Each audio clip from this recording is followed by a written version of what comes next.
காலை நேரம் குளிரெல்லாம் மாறி போயிட்டு நல்ல கரங்களை உயர்த்தி நல்ல இந்த புதிய நாளுக்காய் கர்த்தருக்கு ஸ்தோத்திரம். இந்த புதிய நாளுக்காய் கர்த்தருக்கு ஸ்தோத்திரம். தகப்பனே, இந்த காலை வேளைக்காய் ஸ்தோத்திரம். காலைதோறும் உடைய கிருபைகளுக்காய் ஸ்தோத்திரம்.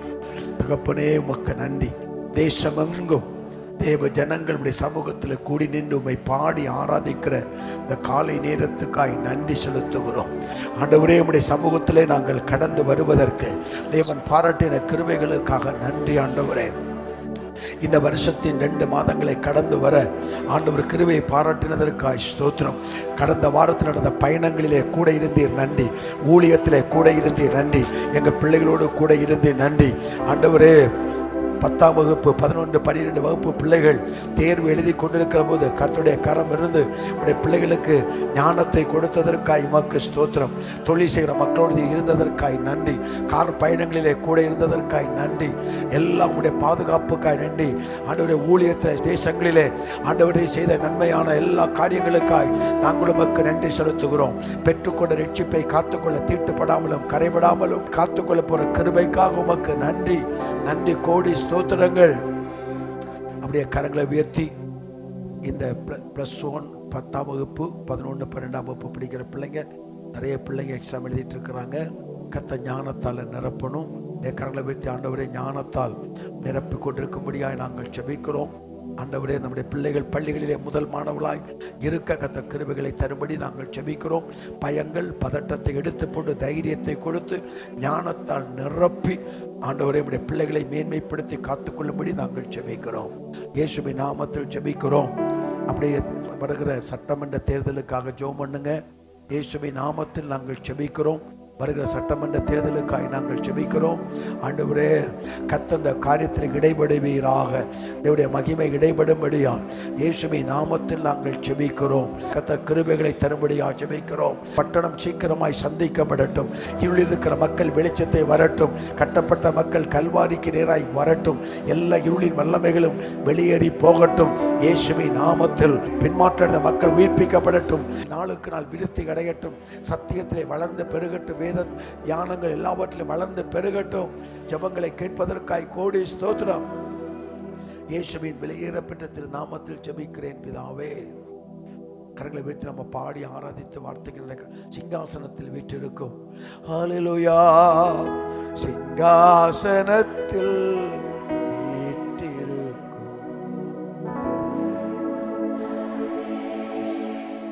பரிசுத்தரே, ஆராதனை உமக்கு, ஆராதனை ஆராதனை உமக்கு, ஆராதனை ஆராதனை உமக்கு, ஆராதனை ஆராதனை உமக்கு, ஆராதனை ரூபீங்கள் சேராவிங்கள் போற்றிடும் எங்கள் பரிசுத்தரே.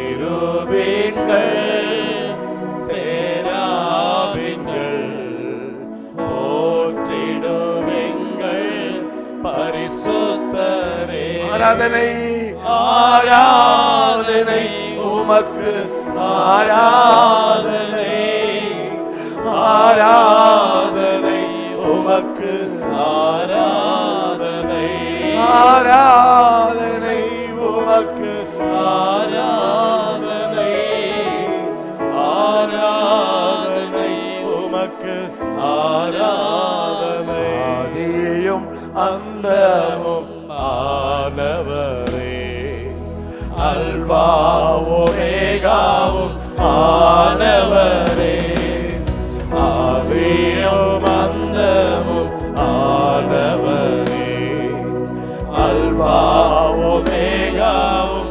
ஆனவரே. ஆராதனை ஜீவனுள்ள தேவனை ஆராதிப்போம். அதிகாலை நேரத்தில் உம்மை ஆராதிக்கிறோம். ஆராதனை உமக்கு, ஆராதனை ஆராதனை உமக்கு, ஆராதனை ஆராதனை உமக்கு, ஆராதனை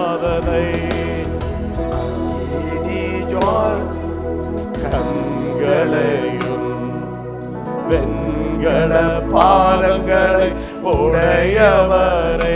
ஆராதனை உமக்கு, ஆராதனை, ஆராதனை உமக்கு, ஆராதனை, ஆராதனை, ஆராதனை உமக்கு, ஆராதனை, ஆராதனை உமக்கு, ஆராதனை.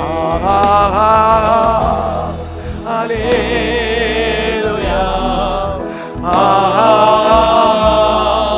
அல்லேலூயா, அல்லேலூயா,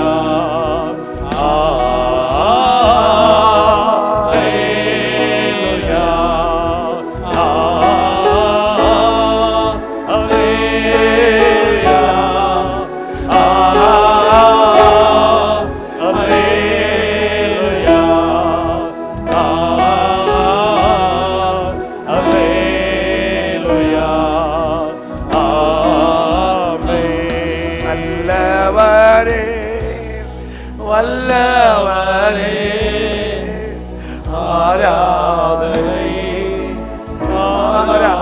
இரட்சகரே, இரட்சகரே, இயேசுநாதா, ஆராதனை, ஆராதனை. எத்தனை இன்னல்கள் என் வாழ்வில் வந்தாலும் உம்மை பிரியேனையா. எத்தனை போராட்டங்களில் ஜெயம் உண்டாகட்டும். வந்தாலும் உம்மை பிரியேனையா. சித்தமே செய்து சாட்சியாய் வாழ்வே, நிச்சயம் நிச்சயமே. சித்தமே செய்து சாட்சியாய் வாழ்வே, நிச்சயம் நிச்சயமே. இரட்சகரே, இரட்சகரே, கரங்களை நல்லா உயர்த்தி இயேசுநாதா, ஆராதனை, ஆராதனை, இரட்சகரே, இரட்சகரே, ஆவியானவரே, ஆராதனை, பலவீன நேரங்களில் பலன் தந்தீரையா. ஆவியானவரே, பலவீன நேரங்களில் பலன் தந்தீரையா. சுகமானேன் சுகமானேன், தடும்புகளால் சுகமானேன், என் குடும்ப மருத்துவனே. சுகமானேன் சுகமானேன், தழும்புகளால் சுகமானேன், என் குடும்ப மருத்துவனே. நன்றி நன்றி ஐயா, கோடி கோடி நன்றி ஐயா. நன்றி நன்றி ஐயா,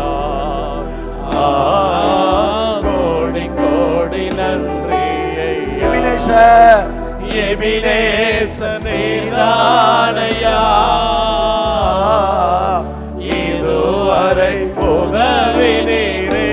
ஆவியானவரே, எபினேசனே தானையா, உமக்கு ஸ்தோத்திரம். இதுவரை உதவினீரே. எல்ரோயி, எல்ரோயி, என்னையும் கண்டீரே, எப்படி நான் நன்றி சொல்வேன்.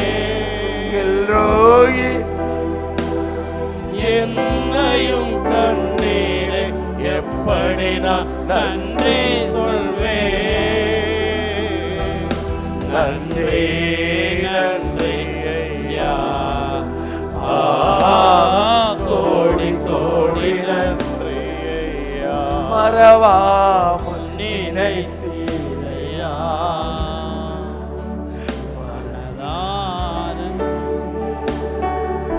எங்களை என்னை மறவா அவள் நினைத்தீரையா மனதார நன்றி சொல்வேன்.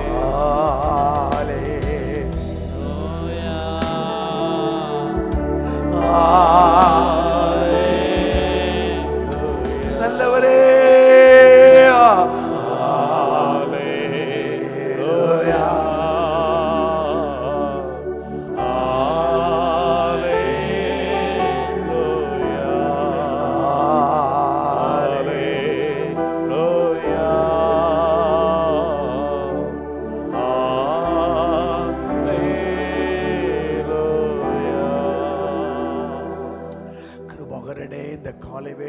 நன்றி செலுத்துகிறோம்.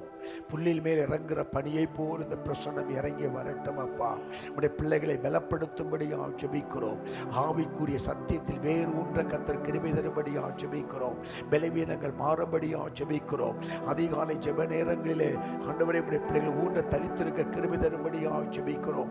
ஆவிக்குரிய சத்தியத்திலே நாளுக்கு நாள் விருத்தி அடைய பலனடைய உள்ளான ஆத்துமாவிலே பலனடைய கிருபை தரும்படியாக ஜெபிக்கிறோம். தேசத்தை குறித்து திறந்த பார்வை உண்டாகட்டும் என்று நாங்கள் ஜெபிக்கிறோம். எல்லா தடைகள் தடுமாற்றங்கள் பலவீனங்கள் மாறட்டும். கரைப்படுத்துகிற எல்லா பிரச்சனைகளும் வெளியேறி போகட்டும். தகப்பனே உமக்கு நன்றி. நல்ல கரங்களை உயர்த்தி அப்படியே உங்களுக்கு ஜெபம் பண்ணுங்க. ஆண்டவரே ஆவிக்குரிய வாழ்க்கை இன்னும் பலனடையும்படியாக ஜெபிக்கிறேன் சொல்லுங்க. இன்னும் உமக்கரைகள் கிட்டி சேரும்படியாக நான் ஜெபிக்கிறேன். ஆண்டவரே அழைத்த பிடித்த நோக்கத்தை நிறைவேற்றத்தக்கதால் எனக்கு கிருபை தரும்படியாக ஜெபிக்கிறோம். என் மேல் இருக்கிற அபிஷேகம் பெருகட்டும் சொல்லுங்க. என் மேல் வைக்கப்பட்ட அபிஷேகம் பெருகட்டும். தேவனிடம் கொடுத்திருக்கிற கிருபைகள் பெருகட்டும். நான் இன்னும் தேவனுக்கு அருகில் நெருங்கி வரட்டும். இன்னும் நான் தேவனுக்கு அருகில் நெருங்கி வரட்டும். இன்னும் பரிசுத்தத்தில் வளரட்டும். விசுவாசத்தில் வளர்ந்து பெருகட்டும். ஜெபத்தில் வளர்ந்து பெருகட்டும். ஆண்டவரே வேறு வித ஜீவத்தில் வளர்ந்து பெருகட்டும். மாயங்கள் என்னை விட்டு விலகட்டும். மாயங்கள் என்னை விட்டு விலகட்டும். சத்தியத்தில் வேறுண்டட்டும். என்னை அழைத்த நோக்கம் நிறைவேறட்டும். பலவீனங்களை உடைத்து நான் ஜெபிக்கிறேன். ஜனங்கள் சத்தியத்தில் வளராதபடிக்கு போராடுகிற வல்லமைகள் அடையட்டும். மாயங்கள் நடிப்புகள் மாறட்டும். சத்தியத்தில் வேறுண்ட கர்த்தர் உதவி செய்வீராக. வேத தியானங்களில் வளரட்டும். ஜெபத்தில் வளரட்டும். பரிசுத்தத்தில் வளரட்டும். விசுவாசத்தில் வளரட்டும். கர்த்தருக்கு கொடுப்பதில் வளரட்டும். ஆத்துமாக்களை ஆதாயம் செய்வதில் வளரட்டும். சத்தியத்தில் வளரட்டும். செய்வதற்காய் ஸ்தோத்திரம் ஆண்டவரே, ஸ்தோத்திரம் ஆண்டவரே, ஸ்தோத்திரம் ஆண்டவரே. எல்லா தடைகளும் மாறட்டும். மனதில் இருக்கிற கலக்கங்கள் மாறட்டும். மனதில் இருக்கிற துக்கங்கள் மாறட்டும். மனதில் இருக்கிற வேதனைகள் மாறட்டும். ஆண்டவரை ஜெபிக்க இருக்கிற தடைகள் மாறட்டும். ஆண்டவரை வேதங்கள் வாசிப்பதற்கான தடைகள் மாறட்டும். குடும்பத்தில் இருக்கிற ஒருமனக்கேடுகள் மாறட்டும். குடும்பத்தில் இருக்கிற சண்டைகள் மாறட்டும். குடும்பத்தில் இருக்கிற சச்சரவுகள் மாறட்டும். குடும்பத்தில் இருக்கிற கடன் பிரச்சனைகள் மாறட்டும். குடும்பங்களில் பல போராட்டங்கள் மாறட்டும். ஆண்டவரே அறிகிற அறிவிலே வளரட்டும். சத்தியத்திலே வேரூண்டி வளர கர்த்தர் அனுக்கிரகம் பண்ணுவீராக. தகப்பனே உமக்கு நன்றி நன்றி நன்றி நன்றி. அப்படியே கரங்களை உயர்த்தி கடைசியா ஹல்லேலூயா. ஆராதனை உமக்கே, ஆராதனை உமக்கே, ஆராதனை உமக்கே, ஆராதனை உமக்கே. அல்லேலூயா. ஆராதனை உமக்கே,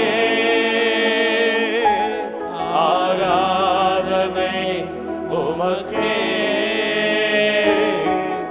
ஆராதனை உமக்கே, ஆராதனை உமக்கே. தொடர்ந்து எங்களை நடத்தும் உடைய கிருபையுள்ள வார்த்தைகளை எங்களுக்கு தாரும். இயேசுவின் நாமத்தில் ஜெபிக்கிறேன் பிதாவே. நல்ல கரங்களை வைத்து அல்லேலூயா. இயேசுவின் நாமத்தில் அன்பின் வாழ்த்துக்கள். தேசத்தில் விரைவான மாற்றங்கள் வேகமாய் நடந்து கொண்டே இருக்கின்றன. விரைவான மாற்றங்கள் தேசத்தின் ஜனங்களுக்குள், அரசாங்கத்துக்குள், எதிரிகளுக்குள் பலவிதமான மாற்றங்கள் மிக வேகமாய் நடைபெற்று கொண்டிருக்கிறது.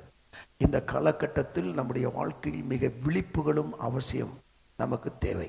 ஒரு வசனத்தை வாசிப்போம். இது இதுக்கான வசனம் அல்ல. கொலோசியர் 2 அதிகாரம் 8ஆம் வசனத்தை நீங்கள் வாசிக்கும் போது கொலோசிய திருச்சபைக்கு பவுல் எழுதும் பொழுது இந்த வார்த்தைகளை கொஞ்சம் அழுத்தி அவர் அங்கே பதிவு செய்கிறார். கொலோசியர் 2ஆம் அதிகாரம் 8ஆம் வசனம், லௌகீக ஞானத்தினாலும் மாயமான தந்திரத்தினாலும் ஒருவனும் உங்களை கொள்ளை கொண்டு போகாதபடிக்கு எச்சரிக்கையாயிருங்கள். அது மனுஷர்களின் பாரம்பரிய நியாயத்தையும் உலக வழிபாடுகளையும் பற்றினதே அல்லாமல் கிறிஸ்துவை பற்றினது அல்ல. இந்த உலக ஞானம் தந்திரம், ஞானம் கிடையாது, மனிதன் தந்திரங்கள் அதிகமாக செய்து கொடுக்கிற காலம்.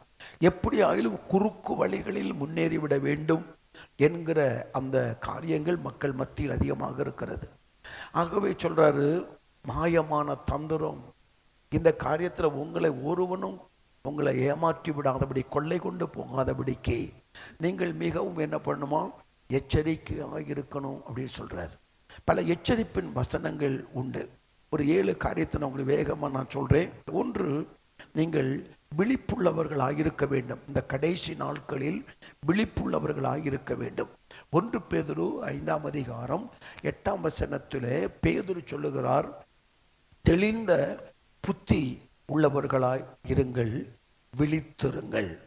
அப்போ விழிப்பு என்பது மனக்கண் திறக்கப்பட்ட ஒரு அனுபவத்தோடு இருப்பதற்கு அவர் சொல்லுகிறார். முதல்ல விழித்திருப்பது மனக்கண்கள் திறந்த அனுபவம். எபேசியர் 1:19 படியும் அதை வாசிக்கிறோம்.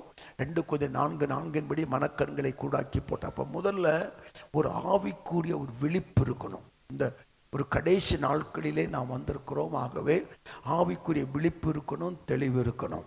2வது சொல்றது 1 பேதுரு 4:7 சொல்றாரு, பேதுரு சொல்றாரு, எல்லாவற்றுக்கும் முடிவு சமயமாயிற்று, ஆகையால் ஜெபிப்பதற்கு ஜாக்கிரதை உள்ளவர்களாக இருங்கள் அப்படின்னு சொல்றாரு.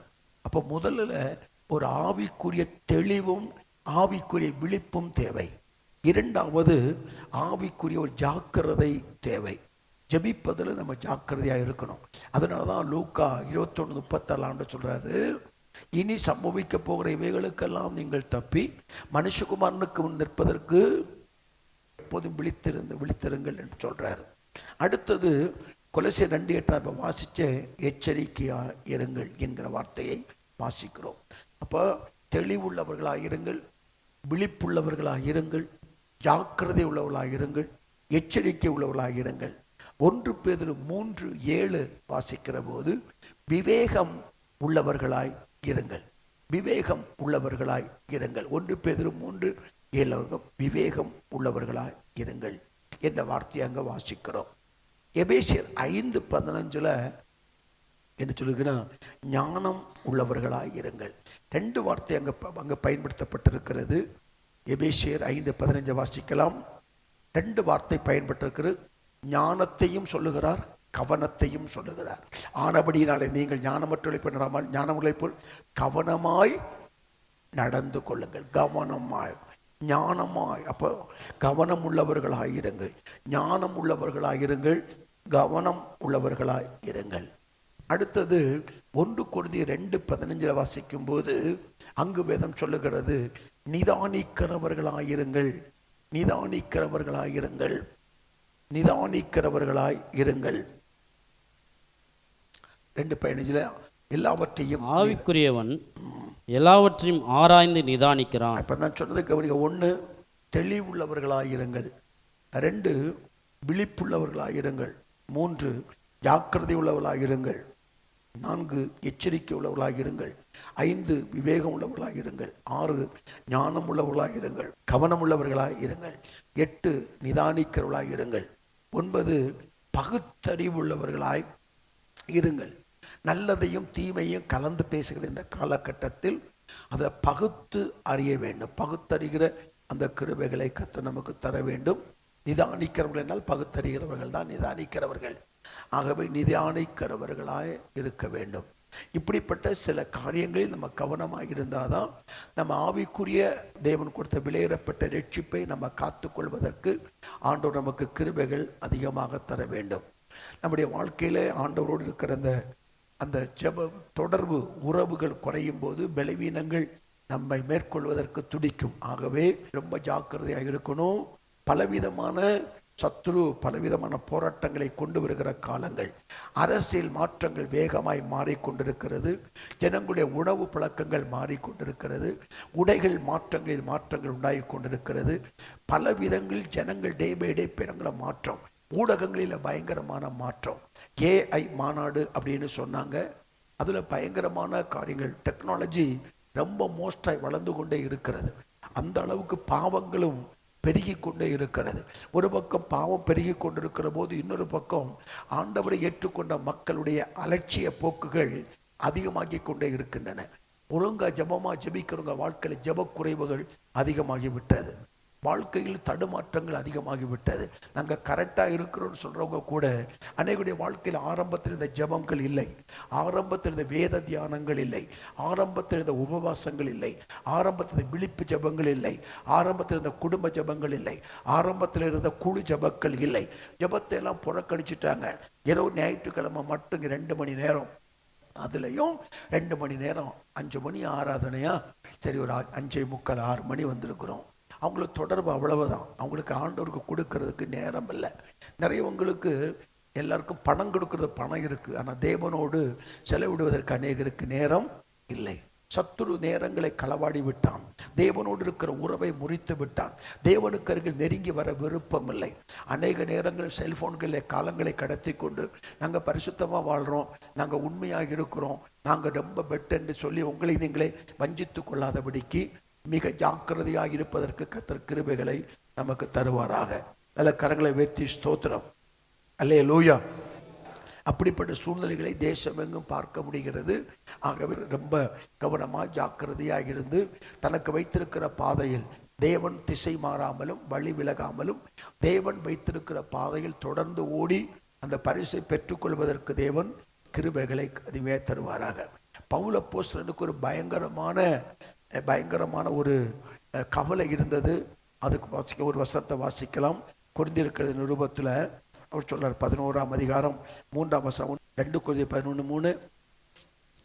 பவுல் அங்கு சொல்றாரு, ஆகிலும் சர்ப்பமானது தன்னுடைய தந்திரத்தினாலே ஏவாளை வஞ்சித்தது போல உங்கள் மனதும் கிறிஸ்துவை பற்றிய உண்மை நின்று விலகும்படி கெடுக்கப்படுமோ என்று பயந்திருக்கிறேன்.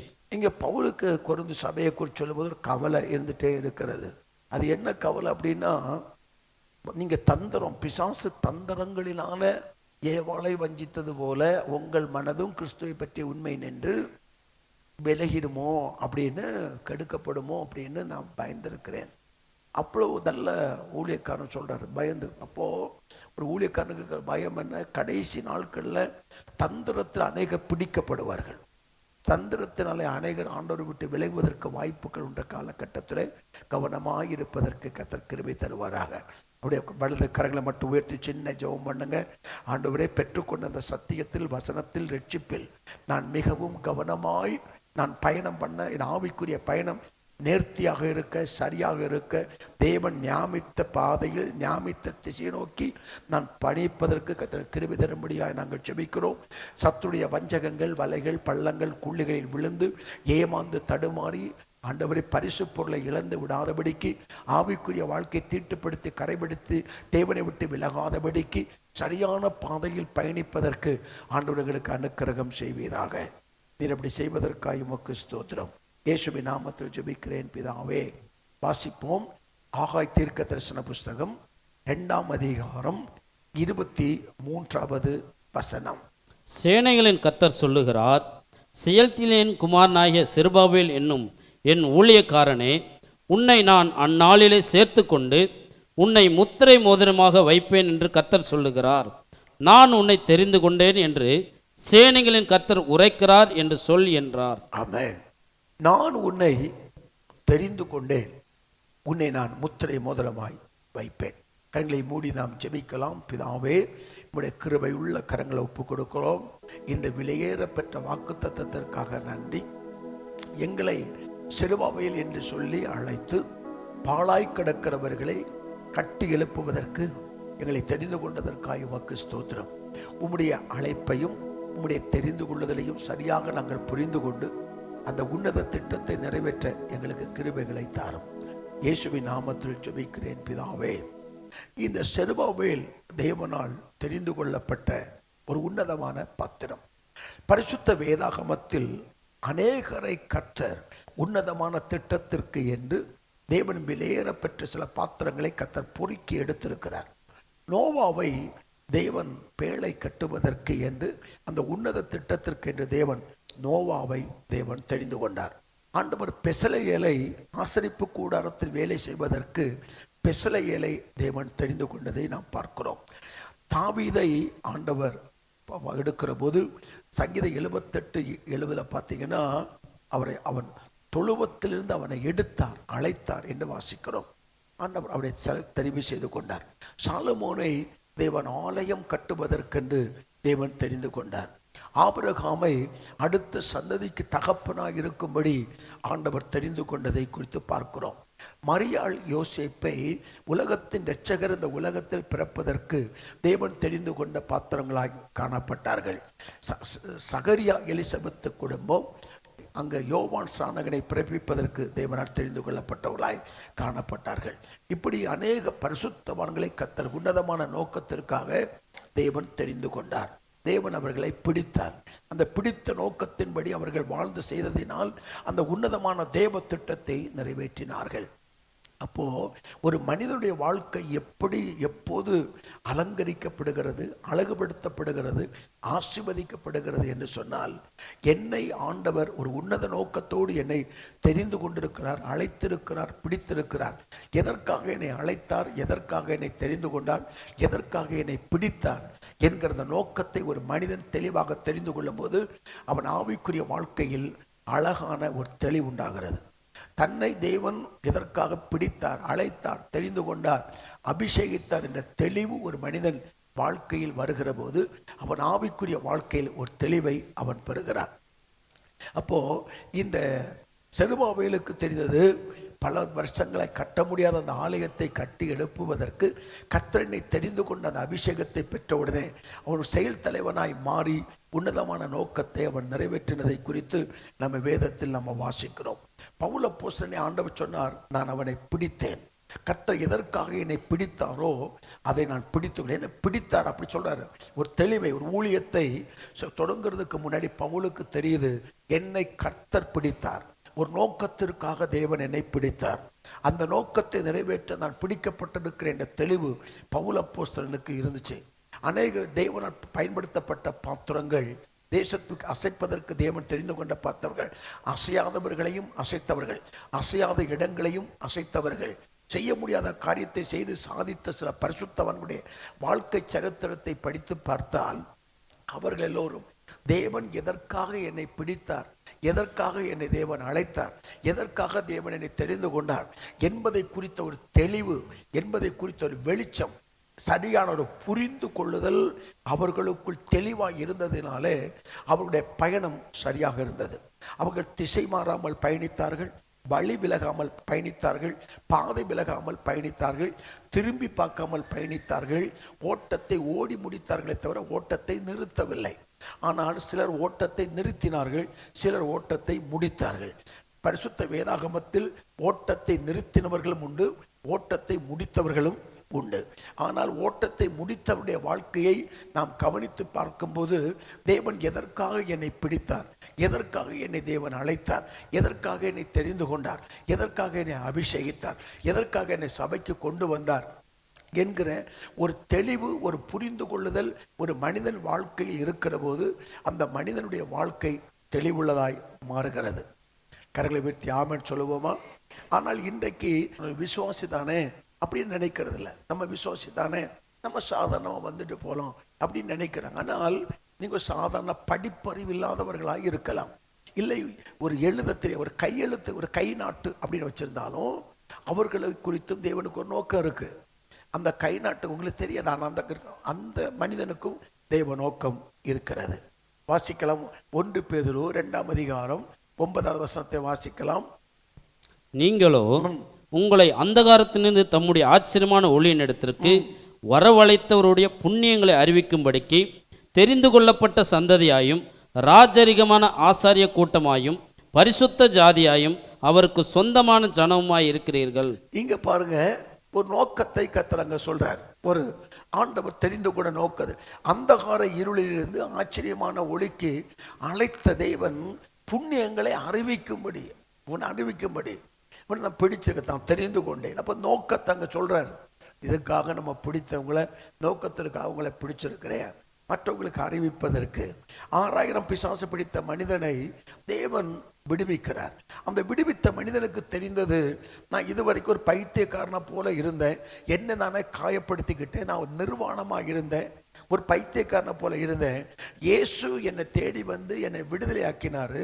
என்னை தேடி வந்ததற்கும் என்னை விடுதலையாக்கினதற்கும் ஒரு நோக்கம் உண்டு. அந்த நோக்கத்தை அவன் புரிந்து கொண்ட போது அவன் 10 மாவட்டத்திற்கு இயேசுவை அறிவித்தான். அந்த நோக்கத்தை புரிந்த உடனே அவனுடைய வாழ்க்கையில பெரிய மாற்றம் உண்டாயிற்று. அவன் வாழ்க்கையில ஒரு தெளிவு உண்டாயிற்று. அவன் வாழ்க்கையிலே பாதையை அவன் சரியாய் கண்டு கொண்டான். அது நிமித்தம் கர்த்தருடைய நாமம் மகிமைப்பட்டது. அப்போ ஒரு மனிதனுடைய வாழ்க்கையில் நான் விசுவாசி தான், வந்துட்டு கையை தட்டி பாட்டு பாடணும், ஞாயிற்றுக்கிழமை ஒரு செய்தி கொடுப்பாங்க, அப்படி என்பதல்லாமல் கர்த்தர் ஒரு சிறந்த நோக்கத்தோடு, ஒரு உயர்ந்த திட்டத்தோடு என்னை அவர் அழைத்து தெரிந்தெடுத்து பிடித்திருக்கிறார்.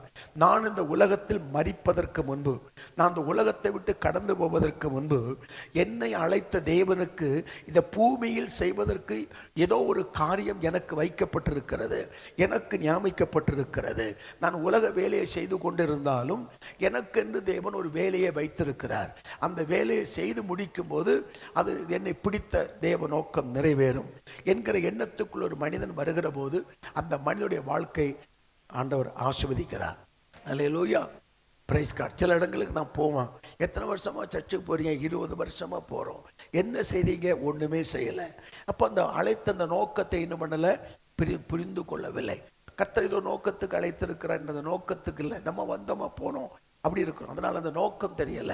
ஆனால் இவனுக்கு தெரிந்தது, செருபாபேலுக்கு தெரிந்தது, யாரும் செய்ய முடியாமல் பயந்து கிடந்த காரியத்தை செய்வதற்கு தேவன் என்னை தெரிந்தெடுத்திருக்கிறார். அல்லேலூயா. அப்போ என்றைக்கு நம்முடைய வாழ்க்கை அலங்கரிக்கப்படுவதற்கு தேவ திட்டத்தை, தேவ நோக்கத்தை, தேவன் பிடித்த நோக்கத்தை ஒரு மனிதன் சரியாய் நிதானித்து புரிந்து கொள்ளும் போது அவன் ஆவிக்குரிய வாழ்க்கையில தெளிவுண்டாகிறது. அது வரைக்கும் அவனுக்கு குழப்பங்கள் தான் இருக்கும். கர்த்தர் என்ன கொண்டு என்ன அந்த நோக்கத்தை நிறைவேற்றுகிற போது அவர்கள் ஆசீர்வாதமாக இருக்கிறார்கள். கரங்களை வைத்து அல்லேலூயா. உன்னத தேவன் உன்னுடன் இருக்க கலங்காதே, அவர் நல்லவரே, சர்வ வல்லவரே, நன்மைகள் குறையாதே. அவர் நல்லவரே, சர்வ வல்லவரே, நன்மைகள் குறையாதே. உன்னத தேவன் உன்னுடன் இருக்க உள்ளமை கலங்காதே. உன்னத தேவன் உன்னுடன் இருக்க உள்ளமை கலங்காதே. கரங்களை வைத்து ஆமென். இந்த பேசிக்கா சொல்றேன். சில காரியங்கள் ஆரம்பத்தில் புரிந்து கொள்வது கர்ணங்களா இருந்தாலும் பவுல் சொல்லுகிறாரு, ஆண்டவர் என்ன பிடிச்சேன்னு சொன்னவுடன் அவர் சொல்லுகிறார். வாசிக்கலாம் ஒரு வசனத்தை. பிலிப்பியர் 3:11 வாசிக்கலாம். பிலிப்பியர் 3ஆம் அதிகாரம் 11வது வசனம். அவருக்காக எல்லாவற்றையும் நஷ்டமென்று விட்டேன். நல்ல கவனிங்க. பிடித்த நோக்கத்துக்கு நிறைவேற்றுவதற்கு நான் விட்டேன்றாரு. விட்டேன். அப்போ தேவனுடைய உன்னதமான திட்டத்தை செய்வதற்கு ஒரு மனிதன் பிடிக்கப்படும் போது, ஒரு குடும்பம் பிடிக்கப்படும் போது சில விட வேண்டிய காரியங்கள் உண்டு. அவன் சொல்லுகிறான், நான் விட்டேன் அப்படி சொல்லாரு. என்ன பண்ண? நான் விட்டேன். பேதுருவை கர்த்தர் பிடித்த போது அவன் சில காரியங்களை விட்டான். மந்திரவாதிகளை ஆண்டவர் தொடுறாரு. தொட்ட உடனே அப்போஸ்தலர்கள் 19ஆம் அதிகாரம் 19ஆம் வசனத்துல எல்லா மந்திர தகடை கொண்டு எரிச்சிட்டு ஆண்டவரை பின்பற்றினாங்க. அப்போ அழைத்த நோக்கத்தை தேவன் நிறைவேற்ற நினைக்கும் போது சிலரை விட்டு விலகணும், சிலரை விடணும், சிலரை குப்பையாக எண்ணணும். அந்த எண்ணங்கள் வரும்போது அவங்க வாழ்க்கையில ஒரு மகிமையான காரியங்களை நம்ம பார்க்கலாம். கரங்களை வைத்து ஆமென் சொல்லுவோமா? சரி. ஆகவே ஆண்டவர் நம்மை பிடித்த, அந்த அழைத்த, தெரிந்து கொண்ட அந்த உன்னதமான நோக்கத்தை நிறைவேற்றுவதற்கு நாம் சரியாய் புரிந்து கொண்டு அர்ப்பணிக்கும் போது அந்த உன்னதமான திட்டத்தை நிறைவேற்றுவதற்கு வேண்டிய வரங்கள், வல்லமைகள், அபிஷேகங்களை கர்த்தர் நமக்கு தந்து நம்மை ஆசீர்வதிக்கிறார். கரங்களை வைத்து ஆமென். ஆமென். சரி.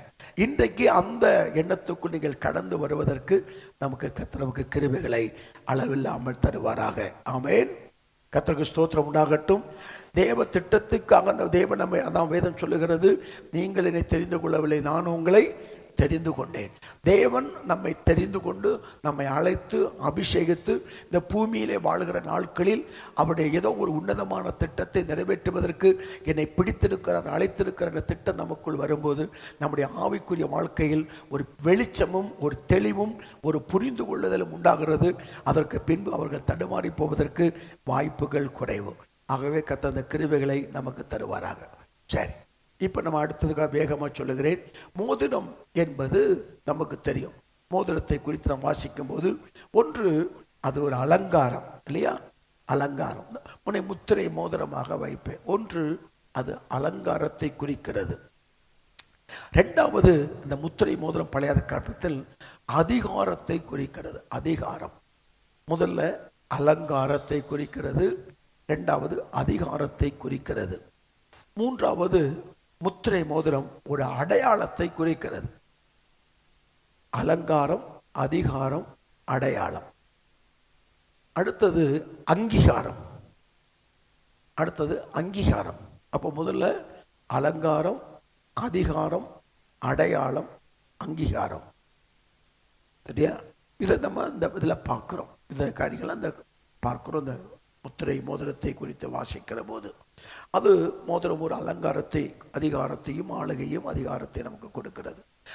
தேவனால் தெரிந்து கொள்ளப்பட்ட ஒரு மனிதன் கர்த்தர் அவனை அலங்கரிக்கிறார். நம்ம என்னென்ன காரியங்கள்ல அவனை தேவன் அலங்கரிக்கிறார் என்று சொல்லி பார்க்க போகிறோம்.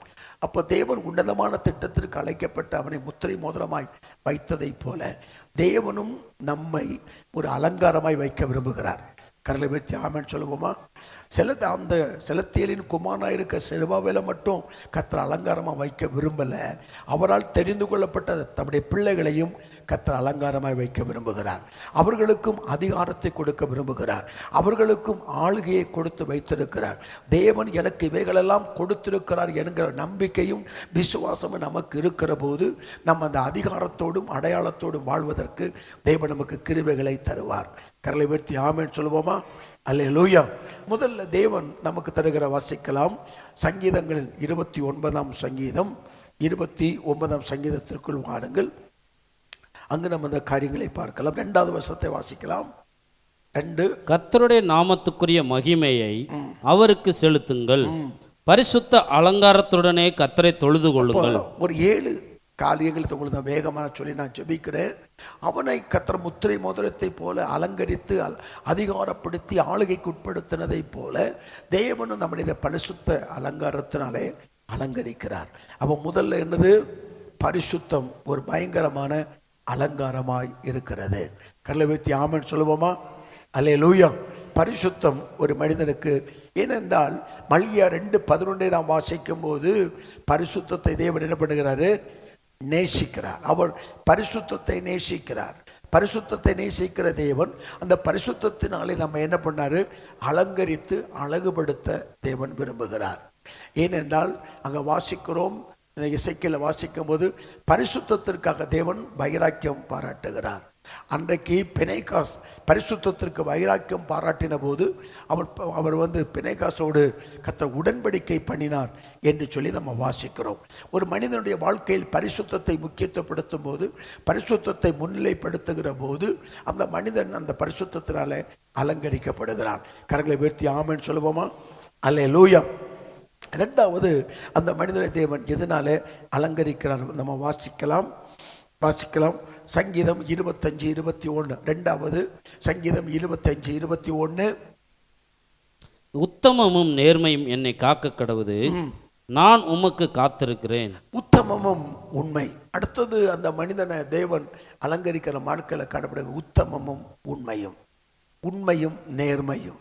அப்போ உத்தமம், உண்மை, நேர்மை அது ஒரு நல்ல ஒரு மனிதனுக்கு கொடுக்கப்படுகிற விலையேறப்பட்ட ஒரு அலங்காரமாக இருக்கிறது. ஏனென்றால் உண்மை உள்ள மனிதன் பரிபூர்ணமான ஆசீர்வாதத்தை பெறுகிறான். கொஞ்சத்தில் உண்மை உள்ளவனை கர்த்தர் அநேகத்துக்கு அதிபதியாய் கர்த்தர் மாற்றுகிறார். மோசே தேவனுடைய வீட்டில் எங்கும் உண்மை உள்ளவன் என்று ஆண்டவர் பாராட்டுகிறதை நாம் வாசிக்கிறோம்.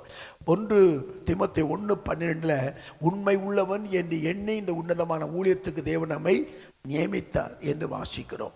அப்ப அடுத்தது தேவனால் தெரிந்து கொள்ளப்பட்ட ஒரு மனிதனை செருபாபேலை கர்த்தர் முத்திரை மோதிரமாய் அலங்கரித்து அடையாளப்படுத்தி ஆளுகைக்கு உட்படுத்தினதைப் போல நம்மையே இப்படிப்பட்ட ஒரு அலங்காரத்துக்கு உட்படுத்தி நம்மை தேவன் ஆசீர்வதிக்க விரும்புகிறார். அதுல முதல்ல என்னது?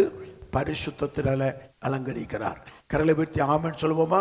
இரண்டாவது, உண்மையினாலே நம்மை அலங்கரிக்க தேவன் விரும்புகிறார். மூன்றாவது பாருங்க 1 பேதுரு 3:5 வசனம். 1 பேதுரு 3:5 இப்படியே பூர்வத்தில் தேவனிடத்தில் நம்பிக்கையாய் இந்த பரிசுத்த ஸ்திரீகளும் தங்களுடைய புருஷருக்கு கீழ்ப்படிந்து தங்களை அலங்கரித்தார்கள். அவங்க எப்படி அலங்கரித்தாங்க? அல்ல, கீழ்ப்படிதல். அப்போ ஒரு கீழ்ப்படிதல் ஒரு சிறந்த அலங்காரம். அத குணங்கள் நல்ல ஒரு அலங்காரம். குணசாலியான ஸ்திரீ தன் கணவனுக்கு கிரீடமாய் இருக்கிறாள் என்று வாசிக்கிறோம். அப்போ குணங்கள் நல்ல ஒரு அலங்காரமாய் இருக்கிறது. கீழ்ப்படிதல் ஒரு நல்ல அலங்காரமாய் இருக்கிறதை வாசிக்கிறோம்.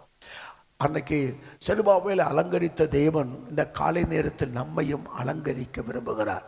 மணவாட்டியாகிய மணவாளனுக்கு ஏற்ற ஒரு ஜோடியாக இருக்கும்படி அலங்கரிக்கிற தேவன் பரிசுத்தத்தினாலும் உண்மையினாலும் நேர்மையினாலும் கீழ்ப்படிதலினாலும் தேவன் நம்மை அலங்கரிக்கிறார். அல்லேலூயா. அடுத்தது என்ன அலங்கரிக்கிறார்? 1 கொரிந்தியர் 13:13 பாருங்கள். 1 கொரிந்தியர் 13:13 இப்பொழுது விசுவாசம், நம்பிக்கை, அன்பு இம்மூன்றும் நிலைத்திருக்கிறது, இவைகளில் அன்பே பெரியது. அடுத்தது அன்பு. என்ன? தேவனை நேசிக்கிற அன்பு, மனிதர்களை நேசிக்கிற அன்பு. அன்பை பெரிது, அன்பு பெரிது, அன்பு பெரிது. அதை 13 பவுல் அநேக காரியங்களை சொல்லி கொண்டு வருகிறார். அன்பு மிகவும் மேன்மையானது. அப்ப அன்புனாலையும் தேவன் நம்மை அலங்கரித்து அழகுபடுத்தி மேன்மைப்படுத்தி கர்த்தரை உயர்த்த விரும்புகிறார். ஆமென். தன்னைத்தான் நேசிப்பது போல பிறரை நேசிப்பது, எல்லாவற்றுக்கும் மேலாக தேவனை நேசிக்கிற அந்த உன்னதமான அன்பினால் நம்மை அலங்கரித்து மேன்மைப்படுத்துவதற்கு தேவன் நமக்கு கிருபைகளை தருகிறார். அல்லேலூயா. அடுத்தது தேவன் கொடுக்கிற இன்னொரு அலங்காரம் என்ன? 1 பேதுரு 5:5 பாருங்கள். 1 பேதுரு 5:5 அந்தப்படி இளைஞரே, மூப்பருக்கு கீழ்ப்படியுங்கள். நீங்கள் எல்லாரும் ஒருவருக்கொரு கீழ்ப்படிந்து மனத்தாழ்மையை அணிந்து கொள்ளுங்கள். அடுத்தது தாழ்மை, அணிந்து கொள்ளுங்கள். ஒரு அலங்காரம். பரிசுத்தம் ஒரு அலங்காரம், குணம் ஒரு அலங்காரம், உண்மை ஒரு அலங்காரம், அன்பு ஒரு அலங்காரம். அவனை ஒரு முத்திரை மோதிரமாக தேவன் வைத்தார். அப்ப நம்மையும் தேவன் அலங்கரிக்க விரும்புகிறார். இந்த வருஷத்துல இப்படிப்பட்ட அலங்காரத்தால பண்ணும். ஆனால் இன்றைக்கு மனிதன் நினைக்கிறான்னா உலக அலங்காரத்தை முக்கியத்துவப்படுத்தி தேவன் கொடுக்கிற அலங்காரத்தை அலட்சியப்படுகிற இந்த காலகட்டத்தில் தேவன் நம்மையும் ஒரு மகிமையான பாத்திரங்களாய் தேவன் என்ன பண்றாரு? அலங்கரிக்கிறார். கர்த்தருக்கு ஸ்தோத்திரம். கரங்களை போய் தலையில சொல்லுங்க பார்க்கலாம். அடுத்தது 1 பேதுரு 2:19 வாசிக்கலாம். 1 பேதுரு 2:19 ஏனெனில் தேவன் மேல் பற்றுதலாய் இருக்கிற மனசாட்சி நிமித்தம் ஒருவன் அநியாயமாய் பாடுபட்டு உபத்திரவங்களை பொறுமையாக சகித்தால் அதுவே பிரீதியாய் இருக்கும். அடுத்தது அவருடைய பொறுமை. எனது பொறுமை, பொறுமை. ஆமென். பொறுமை, சகித்துத்தன்மை. சகித்தல, பாடுபட்டு சகித்தால் சகிப்புத்தன்மை. ஆனால் இன்னைக்கு அதெல்லாம் ரொம்ப குறைஞ்சு போட்டு, சகிப்புத்தன்மையெல்லாம் ரொம்ப குறைந்து போய்விட்டது. ஆகவே ஆண்டவர் என்ன பண்ண பொறுமையினாலேயே நம்மளை என்ன பண்றாரு? அலங்கரிக்கிற தேவனாகவே இருக்கிறார். கரலை வைத்து ஆமென் சொல்லுங்க பார்க்கலாம். அல்லேலூயா. எந்த காலத்திலும் எந்த நேரத்திலும் அலுமை நான் துதிப்பேன், இயேசுவே உம்மை நான் துதிப்பேன், துதிப்பேன், எந்த வேளையிலும் துதிப்பேன். ஆதியும் நீரே, அந்தமும் நீரே, ஜோதியும் நீரே, என் சொந்தமும் நீரே. ஆதியும் நீரே, அந்தமும் நீரே, ஜோதியும் நீரே, என் சொந்தமும் நீரே. எந்த காலத்திலும் எந்த நேரத்திலும் நன்றியாளும்மை நான் துதிப்பேன், இயேசுவே உம்மை நான் துதிப்பேன் துதிப்பேன் எந்த வேளையிலும் துதிப்பேன். இயேசுவே உம்மை நான் துதிப்பேன் துதிப்பேன் எந்த வேளையிலும் துதிப்பேன். அடுத்ததாக தேவன் அலங்கரிக்கிற இன்னொரு குணம் என்ன? மத்தேயு 5ஆம் அதிகாரம் 23 முதல் 25 வரை வாசியுங்கள். மத்தேயு 5ஆம் அதிகாரம் 23, 24, 25. ஆகையால் நீ பலிபீடத்தின் மேல் உன் காணிக்கை செலுத்த வந்து உன் பேரில் உன் சகோதரனுக்கு குறை உண்டென்று அங்கே நினைவு கூறுவாயாகில் அங்கேதானே பலிபீடத்தின் முன் உன் காணிக்கை வைத்துவிட்டு போய் முன்பு உன் சகோதரனுடைய ஒப்புரவாகி பின்பு வந்து உன் காணிக்கையை செலுத்து. அடுத்தது என்னது? மன்னித்தல். மன்னித்தல். மன்னித்தது மட்டுமல்ல, மறத்தல். சில பாவங்களை, குறைகளை மன்னிக்கணும். மன்னித்து மறக்கிறது ஒரு பெரிய அலங்காரமாய் ஒரு மனிதனுக்கு காணப்படுகிறது. மார்க் 11:25 ஆண்டவர் சொன்னார், நீ நின்று கொண்டு ஜெபிக்கும் போது யாரிடத்தில் ஆகிலும் உனக்கு ஒரு குறை உண்டு என்று கண்டால் நீ முதல்ல என்ன பண்ணு? மன்னிக்கணும். நான் உன்னை மன்னித்ததை போல நீ அவனை மன்னிக்கணும். அந்த கிருபைகளை ஆண்டவர் நமக்கு தரணும். மன்னிக்கிற அந்த குணங்கள் ஒரு மனிதனை அலங்கரிக்கிறது, ஆசீர்வதிக்கிறது, மேன்மைப்படுத்துகிறது. அன்றைக்கு அவனை அலங்கரித்த தேவன் நம்மை அலங்கரிப்பார். அவனை பயன்படுத்துகிற தேவன் நம்மையும் பயன்படுத்துவார். அந்த ஆலயத்தை கட்டுவதற்கு செருபாபேலை பயன்படுத்தின அதே தேவன் நம்மையும் பயன்படுத்துவதற்கு அவர் கிருபை உள்ளவராக இருக்கிறார். அவரை அலங்கரித்த அதே தேவன் நம்மையும் அலங்கரிப்பார். கடைசியாக ஒரு காரியத்தை நாம் வாசிக்கலாம். பிலிப்பியர் 4ஆம் அதிகாரம் 11வது வசனம். பிலிப்பியர் 4ஆம் அதிகாரம் 11வது வசனத்தை வாசிக்கலாம். குறைச்சலினால் நான் இப்படி சொல்லுகிறதில்லை, ஏனெனில் நான் எந்த நிலைமையில் இருந்தாலும் மனரம்யமாய் இருக்க கற்றுக்கொண்டேன். அடுத்தது ஒரு மனிதனுடைய காணப்படுகிற ஒரு காரியம் என்னன்னா மனரம்யம். வாழ்க்கையில் குறைவுகள் இருக்கும், நிறைவுகள் இருக்கும். சில நேரங்களில் குறைவுகள் இருக்கும், நிறைவுகள் இருக்கும். நிறைவாய் கொடுக்கும் போதும் குறைவாய் கொடுக்கும் போதும் முறுமுறுக்காமல், அதில் சோர்ந்து போகாமல் மனரம்யமா பேலன்ஸா போவதற்கு ஒரு மனிதன் கற்றுக்கொள்வதற்கு தேவன் அனுக்கிரகம் செய்யும். மனரம்யமாய் இருக்க நான் கற்றுக்கொண்டேன். மனரம்யம் அது நமக்கு ரொம்ப முக்கியம். ஒரு மனிதனுடைய வாழ்க்கையில மனரம்யம். இன்றைக்கு அநேகருக்கு என்னதான் பெற்றுக்கொண்டாலும் திருப்தி இருக்கவே இருக்காது. அதன் நிமித்தம் உங்க வாழ்க்கை வாசிக்கலாம். 1 தீமோத்தேயு 6ஆம் அதிகாரத்தில் நம்ம வாசிக்கிற போது 1 தீமோத்தேயு 6ஆம் அதிகாரம் 6ஆம் வசனத்தை வாசிக்க கேட்கலாம். போதுமென்ற மனதுடனே கூடிய தேவ பக்தியே மிகுந்த ஆதாயம். அப்ப போதும் என்கிற ஒரு மனது. அடுத்தது, உலகத்தில் நாம் ஒன்றும் கொண்டு வந்ததும் இல்லை, இதிலிருந்து நாம் ஒன்றும் கொண்டு போவதும் இல்லை என்பது நிச்சயம். உண்ணவும் உடுக்கவும் நமக்கு உண்டாயிருந்தால் அது போதும் என்று இருக்க கடவோம். அது போதும் என்று இருக்க கடவோம். ஐஸ்வர்யமாக விரும்புகிறவர்கள் சோதனையிலும் கண்ணியிலும் மனுஷரை கேட்டிலும் அழிவிலும் அமிழ்ந்துகிற மதிகேடும் சேதவுமான பலவித இச்சையிலும் விழுகிறார்கள். பண ஆசை எல்லா தீமைக்கும் வேறாய் இருக்கிறது. நல்ல பார்க்கிறோம். இது ஒரு மனிதன் மனரம்யமா இல்லாமல் இருக்கிற போது என்ன ஆகுன்னா, அந்த மனிதன் வாழ்க்கையில எப்போதும் சோதனைகளை சிக்கி கொண்டு அதுல விழுந்து போவதற்கு வாய்ப்புகளை குறித்து பவுல் தீமோத்தேயுக்கு எழுதுகிறதை நம்ம பார்க்கிறோம். அப்போ தேவன் இந்த அலங்காரத்தினாலே இந்த மனரம்யமாக கர்த்தர் கொடுத்ததில் திருப்தியாய் இருக்கக்கூடிய, நிறைவாய் இருக்கக்கூடிய, மனரம்யமாய் வாழுவதற்கு தன்னை அர்ப்பணித்த ஒரு வாழ்க்கை வேண்டும்.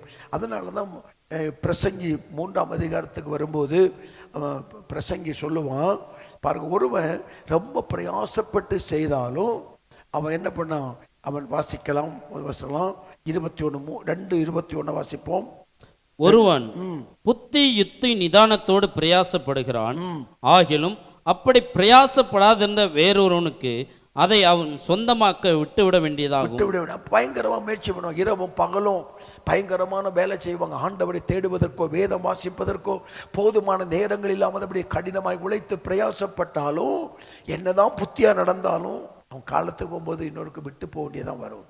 5ஆம் அதிகாரம் 19வது வசனத்தில் பிரசங்கி சொல்லுகிறான், தேவன் ஐஸ்வர்யத்தையும் சம்பத்தையும் எவனுக்கு கொடுத்திருக்கிறாரோ அவன் அதிலே புசிக்கவும் தன் பங்கை பெறவும் தன் பிரயாசத்திலே மகிழ்ச்சியாய் இருக்கவும் அவனுக்கு அதிகாரம் அளிப்பது தேவனுடைய அனுக்கிரகம். அப்படின்னு சொல்ற தேவனுடைய அனுக்கிரகம் என்று சொல்லுகிறார். அவன் என்னதான் சம்பாதிச்சாலும் அதை சாப்பிடுவதற்கு அனுபவிப்பதற்கு தேவன் அவனுக்கு கொடுத்து வைக்க வேண்டும்.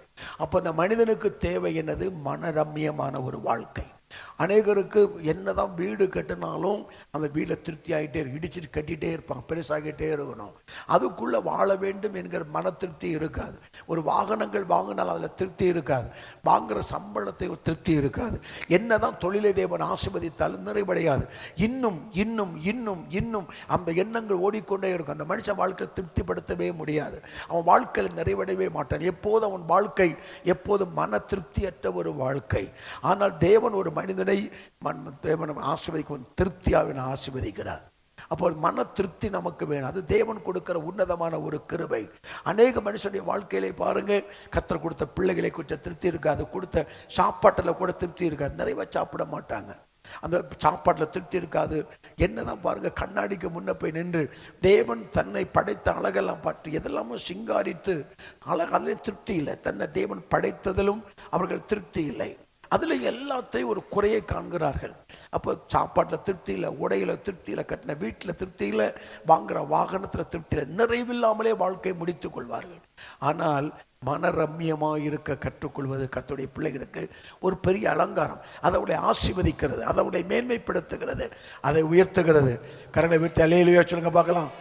கட்டிய வீடும் நீலம் பொருளும் கண்டிடும் ஊற்றார் உறவினரோ, கட்டின வீடும் நீலம் பொருளோ, கண்டிடும் ஊற்றார் உறவினரோ, கூடுவிட்டே உன் ஆவி போனா கூட உன்னோடு வருவதில்லை, வருவார் தருணமிதுவே அழைக்கிறாரே வல்ல ஆண்டவர் இயேசுவண்டை. வருவாய் தருணமிதுவே அழைக்கிறாரே வல்ல ஆண்டவர் இயேசுவண்டை. வாழ்நாளை எல்லாம் வீணாளா வருத்தத்தோடு கழிப்பதும் ஏன், வாழ்நாளை எல்லாம் வீணாளா வருத்தத்தோடு கழிப்பதும் ஏன், வந்தவர் பாதம் சரணடைந்தார் வாழ்வித்து உன்னை சேர்த்து கொள்வார், வருவாய் தருணமிதுவே அழைக்கிறாரே வல்ல ஆண்டவர் இயேசுவண்டை. வருவாய் தருணமிதுவே அழைக்கிறாரே வல்ல ஆண்டவர் இயேசுவண்டை. கரங்களை வீழ்த்தி ஆமென். மனரம்யமான வாழ்க்கை, மனரம்யமான வாழ்க்கை. சில அலங்காரங்களை குறித்து நான் சொன்னேன். ஆண்டவர் இந்த ஆண்டு நமக்கு கொடுத்திருக்கிற வாக்கு செருபாபேல். செருபாபேலை நான் தெரிந்து கொண்டேன், உன்னை முத்திரை மோதிரமாய் வைப்பேன். அப்ப தேவன் அலங்கரிக்க விரும்புகிறார். முத்திரை மோதிரம் ஒரு சிறந்த ஒரு அலங்காரம், அதிகாரம், அடையாளம், அங்கீகாரம். இதெல்லாம் கர்த்தர் நமக்கு கொடுத்து நம்மை மேன்மைப்படுத்துவார். இதை நம்ம விரும்பணும். அந்த உலகத்தின் அலங்காரத்தை அல்ல, தேவனால் அலங்கரிக்கப்படுகிற உன்னதமான அனுபவத்துக்குள்ள வர வேண்டும். மன்னித்தல் ஒரு நல்ல அலங்காரம். மன்னிக்கிற ஒரு மனிதனை தேவன் ஆசீர்வதிக்கிறார். ஆனால் நம்ம ஆண்டவரிடம் நிறைய மன்னிப்பை பெற்றுக்கொள்வோம், மற்றொன்று நம்ம மன்னிக்க மாட்டோம். அப்போ தேவனால் ஒரு மனிதன் அழைத்த நோக்கம் நிறைவேற்றப்படும் போது இப்படிப்பட்ட நல்ல குணங்களும் பண்புகளுக்கும் தங்கள் வாழ்க்கையை அர்ப்பணிக்கிற போது செருபாபேலை கொண்டு தேவன் பலத்த கிரிகளை செய்ததை போல நம்மை கொண்டு மகிமையான காரியங்களை கர்த்தர் செய்வார். கரங்களை வீழ்த்தி அல்லேலூயா பாடி நம்ம இதுக்காக ஜெபிக்க கர்த்தர் நம்மை நடத்துகிறார். ஆண்டவரே, இந்த அலங்காரத்தினால என்னை அலங்கரிக்க வேண்டும். குணசாலியா கிரீடமாக இருக்கிறார். குணம் ஒரு சிறந்த அலங்காரம். ஒரு குடும்ப தலைவிக்கு குணம் ஒரு அலங்காரம். ஒரு கணவனுக்கு ஒரு மன்னிக்கிற அன்பு ஒரு அலங்காரம். ஆண்டவரே, சபை மக்களுக்கு இப்படிப்பட்ட அலங்காரம் இந்த ஆண்டு உண்டாகட்டும் என்று சொல்லி இயேசுவை நாமத்தில் நாங்கள் ஜெபிக்கிறோம். குடும்பங்களிலே பிரச்சனைகள், குடும்பங்களிலே போராட்டங்கள், குடும்பங்களிலே பிரிவினைகள், அன்பு இல்லாததினால், மன்னிக்கிற தன்மை இல்லாததினால், விட்டு கொடுக்கிற தன்மை இல்லாததினால், சகிப்பு தன்மை இல்லாததினாலே எத்தனையோ குடும்பங்கள் பாதிக்கப்பட்டு நிற்கிறது. ஆண்டவரே, ஒரு விஷயம் மனம் இறங்கி அலங்காரத்தை பெற்றுக் கொள்வார்களாக, அலங்கரிக்கப்பட்டவர்களாய் மாறுவாராக. முத்திரை மோதிரமாய் செருபாபேலை வைத்த தேவன் உம்முடைய பிள்ளைகளை இந்த காலை நேரத்தில் நீர் கொடுக்கிற ஒரு அலங்காரம் உடைய பிள்ளைகளுடைய வாழ்க்கையிலே உண்டாகட்டும். என்று சொல்லி நாங்கள் செபிக்கிறோம். உடைய கரங்களை உயர்த்தி ஹல்லேலூயா ஹல்லேலூயா. எந்த கண்மலையானவரே, என்னை காக்கும் தெய்வம் நீரே, எந்த கண்மலையானவரே, என்னை காக்கும் தெய்வம் நீரே, வல்லமை மாட்சிமை நிறைந்தவரே, மகிமைக்கு பாத்திரரே, வல்லமை மாட்சிமை நிறைந்தவரே, மகிமைக்கு பாத்திரரே, ஆராதனை உமக்கே, ஆராதனை உமக்கே, ஆராதனை உமக்கே, ஆராதனை உமக்கே. தன் பலவீன நேரங்களில் உந்தன் கிருபையை தந்தீரையா, எந்தன் பலவீன நேரங்களில் உந்தன் கிருபையை தந்தீரையா. இயேசு ராஜா என்பது நானே, எதற்கும் பயமில்லையே. இயேசு ராஜா என்பது நானே, எதற்கும் பயமில்லையே. கரமுயர்த்தி ஆராதனை உமக்கே, ஆராதனை உமக்கே, ஆராதனை உமக்கே, ஆராதனை உமக்கே, ஆராதனை. அலங்கரிக்கிறவரே, செருபாபேலை அலங்கரித்தவர் உடைய பிள்ளைகளை அலங்கரிப்பீராக. அலங்காரம் உண்டாகட்டும். அல்லேலூயா, அல்லேலூயா, ஆராதனை உமக்கே. ஆமென் ஆமென். அல்லேலூயா, அல்லேலூயா, ஆராதனை உமக்கே. ஆமென் ஆமென். அல்லேலூயா, அல்லேலூயா, ஆராதனை உமக்கே. கரங்களை உயர்த்தி செருபாபேலின் தேவன் எங்களின் தேவனாய் இருப்பதற்காய் உமக்கு ஸ்தோத்திரம். அவனை தெரிந்து கொண்டேன், எங்களையும் தெரிந்து கொண்டிருக்கிறேன், என்னையும் தெரிந்து கொண்டிருக்கிறேன், என் குடும்பத்தை தெரிந்து கொண்டிருக்கிறேன். ஆண்டவரே, அவனை கொண்டு கிரியை நடப்பித்த தேவன், உடைய திட்டத்தை நிறைவேற்றின தேவன், செருபாபேலை தெரிந்து கொண்டு திட்டத்தை நிறைவேற்றின தேவன், என்னை தெரிந்து கொண்ட திட்டத்தை நிறைவேற்றி தாரும். ஏதோ வந்து ஞாயிற்றுக்கிழமை வந்து போகிறவனாக நான் இல்லாதபடி என்னை கொண்டு தேவன் செய்ய நினைக்கும் திட்டத்தை செய்வதற்கு நீர் என்னை பயன்படுத்த வேண்டும் என்று நாங்கள் செபிக்கிறோம். ஒரு அலங்காரம் உண்டாகட்டும், ஒரு ஆவிக்குரிய அலங்காரம் உண்டாகட்டும், ஒரு ஆவிக்குரிய குணங்கள் உண்டாகட்டும், ஆவிக்குரிய பண்புகள் உண்டாகட்டும், சகிப்பு தன்மை உண்டாகட்டும், மன்னிக்கும் தன்மை உண்டாகட்டும், விட்டு கொடுக்கிற தன்மை உண்டாகட்டும். நன்றி ஆண்டவரே, நன்றி ஆண்டவரே. ஆண்டவரே, இந்த அபிஷேகத்தை நிரப்பி விடுவீராக. பலவீனங்கள் மாறட்டும், கட்டுகள் அறுக்கப்படட்டும், தெய்வீக பண்புகள் ஒவ்வொருடைய வாழ்க்கையிலும் உண்டாகட்டும். நன்றி நன்றி நன்றி நன்றி நன்றி ஆண்டவரே. சகிப்புத்தன்மை உண்டாகத்தக்கதாய் கிருபை தாரும் தகப்பனே. உமக்கு நன்றி. மன்னித்து மறக்கிற நல்ல குணங்கள் உண்டாகட்டும். அவரை ஒரு மோதிரமாக வைத்தீர், முத்திரை மோதிரமாக வைத்தீர், அதிகாரம் உள்ளவனாய் வைத்தீர், ஆளுகை உள்ளவனாய் வைத்தீர், அலங்காரம் உள்ளவனாய் வைத்தீர், ஆசீர்வதிக்கப்பட்டவனாய் வைத்ததை போல நாங்கள் ஒரு அங்கீகாரம் உள்ளவர்களாய், அதிகாரம் உள்ளவர்களாய், ஆசீர்வதிக்கப்பட்டவர்களாய், அநேக ஆயிரங்களுக்கு பிரயோஜனமான பாத்திரங்களாய் நீர் எங்களை ஆசீர்வதிப்பீராக.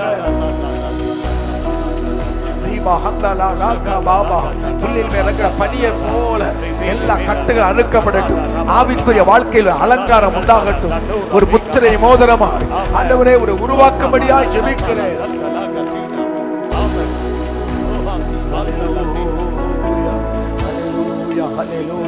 தகப்பனே, உம்முடைய பிரசன்னத்துக்காய் நன்றி.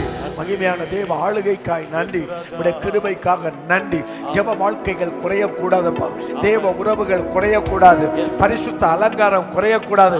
விசுவாசம் குறையக்கூடாது. அர்ப்பணிப்பு குறையக்கூடாது. வேறு பிரிந்த ஜீவியம் குறையக்கூடாது.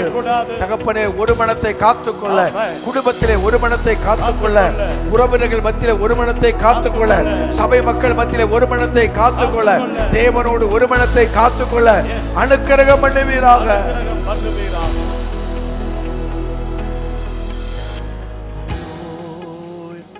எல் ஷேடா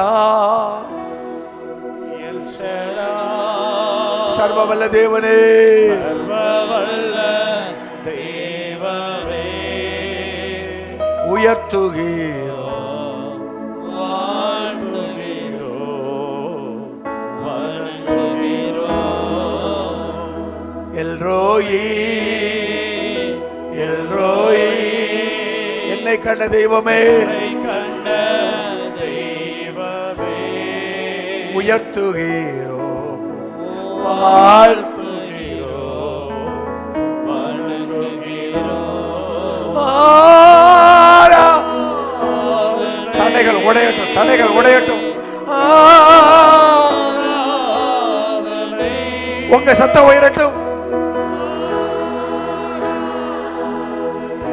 ஜீசஸ்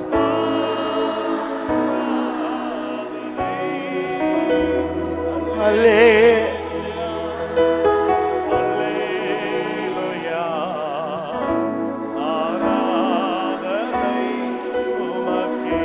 துணையாளரே துணையாளரே துணையாளரே துன்பத்தில் தாங்கும் மனவாளரே கண்ணீரை நீக்கி காயங்களாற்றி கனிவோடு நடத்திடுவார்.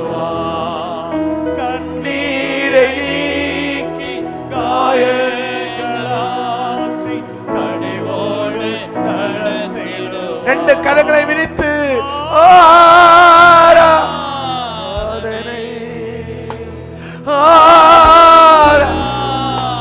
உயர்த்துகிறோம்.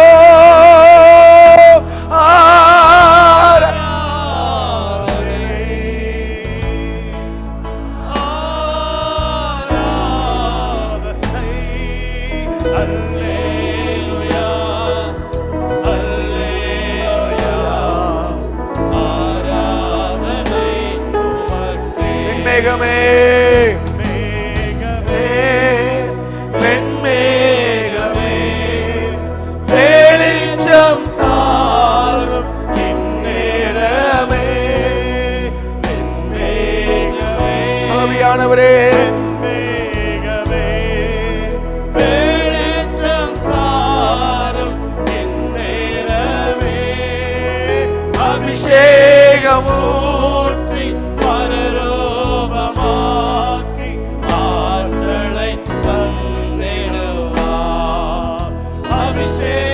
அபிஷேகமூர்த்தி பரலோகமாக்கி ஆற்றலை தந்திடுவார். ஆராதனை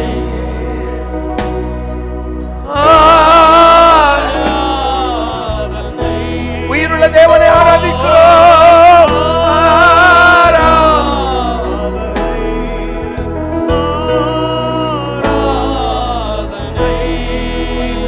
அல்லேலூயா அல்லேலூயா ஆராதனை உமக்கே.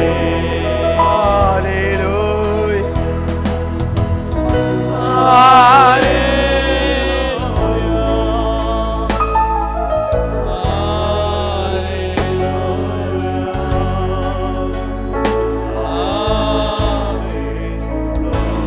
எபினேசர்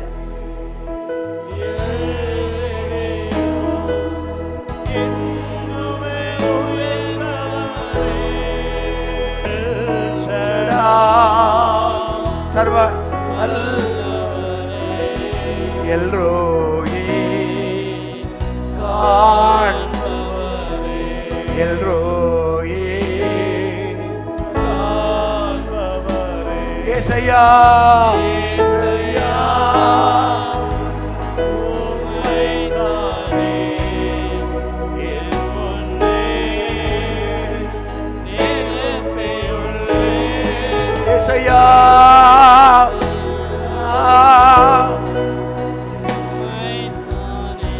என் முன்னே நிறுத்தியுள்ளேன். ஏசையா மை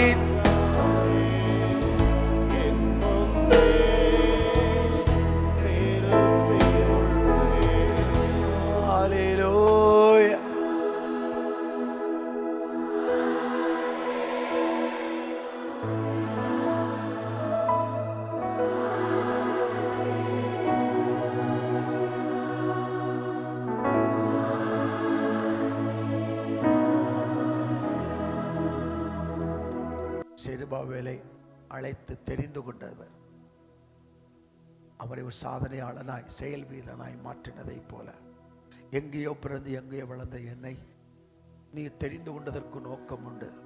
அந்த நோக்கத்தை நிறைவேற்ற என்னை அர்ப்பணித்து நான் ஜெபிக்கிறேன். மனம் போன போக்கில் மனம் விரும்பினதை செய்து உன்னுடைய நோக்கத்தை புறக்கணித்து விடாதபடிக்கு என்னை பிடித்து அழைத்து தெரிந்து கொண்ட உன்னத நோக்கத்தை நிறைவேற்ற என்னை அர்ப்பணித்து நாங்கள் ஜெபிக்கிறோம்.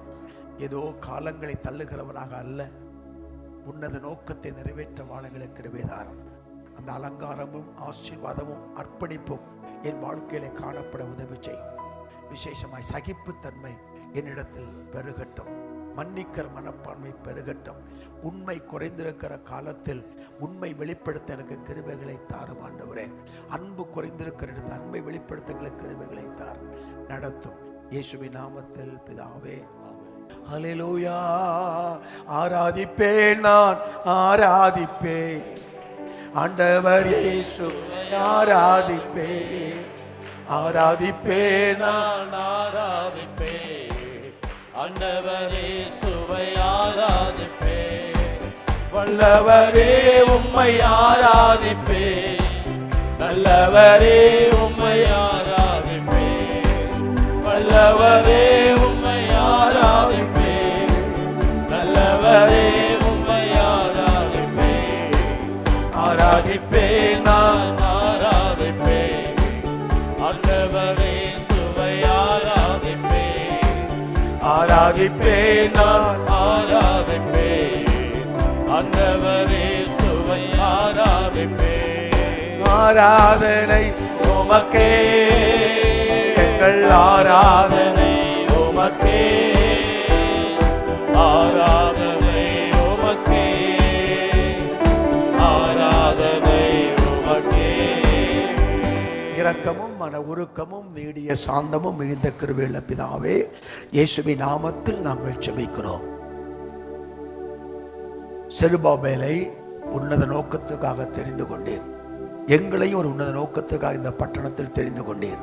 அந்த நோக்கம் நிறைவேறுவதற்கு எங்களை அர்ப்பணிக்கிற போது அவனை அலங்கரித்த தேவன் எங்களையும் அலங்கரித்து ஆசீர்வதிப்பீராக. ஆவிக்குரிய வாழ்க்கையில் ஒரு தெளிவும் ஒரு புரிந்து கொள்ளுதலும் காணப்பட உதவி செய்யும். பிள்ளைகளை ஆசீர்வதியும். ஏற்ற காலத்தில் பிள்ளைகளுக்கு திருமணங்கள் நடக்கட்டும், வீடு வாசல் உண்டாகட்டும், தொழில் விருத்தி அடையட்டும், நல்ல சரிய சுக பலன் உண்டாகட்டும். ஜெபத்தை கேட்பதற்காய் ஸ்தோத்திரம். இயேசுவின் நாமத்தில் ஜெபிக்கிறேன் பிதாவே.